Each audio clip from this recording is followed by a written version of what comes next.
નમસ્કાર દર્શક મિત્રો, ટીવી18 ન્યૂઝમાં આપનું સ્વાગત છે। નસવાડી તાલુકા ભારતીય જનતા પાર્ટીના તાજેતરમાં જે યોજાવાની છે તાલુકા પંચાયત અને જિલ્લા પંચાયતની ચૂંટણીનું આજે ચૂંટણી કાર્યાલય નસવાડી તાલુકાની અંદર આજે અમે ઉદ્ઘાટન કરીએ છીએ। આ ચૂંટણી કાર્યાલયમાં તમામ અમારા નસવાડી તાલુકાના ભારતીય જનતા પાર્ટીના કર્મઠ કાર્યકર્તાઓ અહીંયા ઉપસ્થિત છે અને જિલ્લા અને તાલુકાના હોદ્દેદારોની સાથે તાલુકા ભાજપ પ્રમુખ જયરાજસિંહ ચૌહાણ, અમારા જિલ્લાના પીઠ આગેવાન ભાવિનભાઈ પટેલ, આદિવાસી મોરચાના પ્રમુખ અરવિંદભાઈ ડુંગરાભીલ, અમારા ભારતીય જનતા પાર્ટીના જિલ્લાના ઉપપ્રમુખ આપણા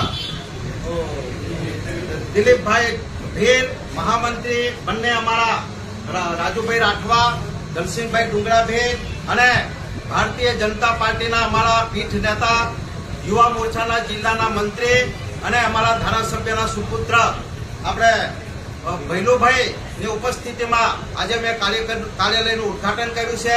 આ ચૂંટણી કાર્યાલય જ્યાં સુધી ચૂંટણી સંપન્ન ન થાય ત્યાં સુધી આ મધ્ય બિંદુના ભાગરૂપે અમે કાર્યાલય શરૂઆત કરી છે। તમામ કાર્યકર્તાઓ કાર્યાલયમાંથી એમને જે સૂચના મળશે, જે કામગીરી મળશે અને ચૂંટણી પ્રક્રિયાની જે કામગીરી મળશે એ પ્રમાણે આ કાર્યાલયમાંથી જશે। આ પ્રકારે અમે આજે ભારતીય જનતા પાર્ટી નસવાડી તાલુકાના ચૂંટણી કાર્યાલયનું ધામધૂમ ઉત્સાહ સાથે અમે આજે ઉદ્ઘાટન કર્યું છે। અમે નસવાડી તાલુકાના 22 તાલુકા પંચાયત અને 5 જિલ્લા પંચાયત જીતીને અમે રેકોર્ડ બ્રેક કરવાના છે એ અભિગમ સાથે અમે કાર્યાલયનું ઉદ્ઘાટન કર્યું છે।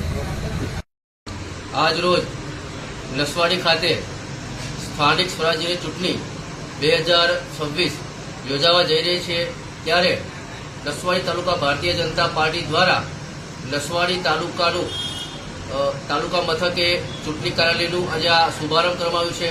આ શુભારંભ પ્રસંગે નસવાડી તાલુકામાં આવતા તમામ કાર્યકર્તા, હોદ્દેદારશ્રીઓ તથા જે પણ ઈચ્છુક ઉમેદવારશ્રીઓ છે તાલુકા જિલ્લા પંચાયત ચૂંટણી લડવા માટે તેઓ સૌ ઉપસ્થિત રહીને આજે એક નસવાડી તાલુકાનું મધ્યસ્થ ચૂંટણી કાર્યાલયની શુભારંભ કરવામાં આવ્યો।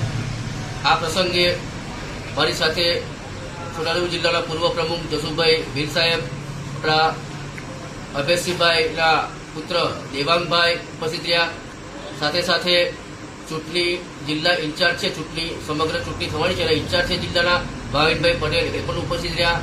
સાથે સાથે સૌ તાલુકાના હોદ્દેદારશ્રીઓ તથા કાર્યકર્તાઓ ઉપસ્થિત રહ્યા।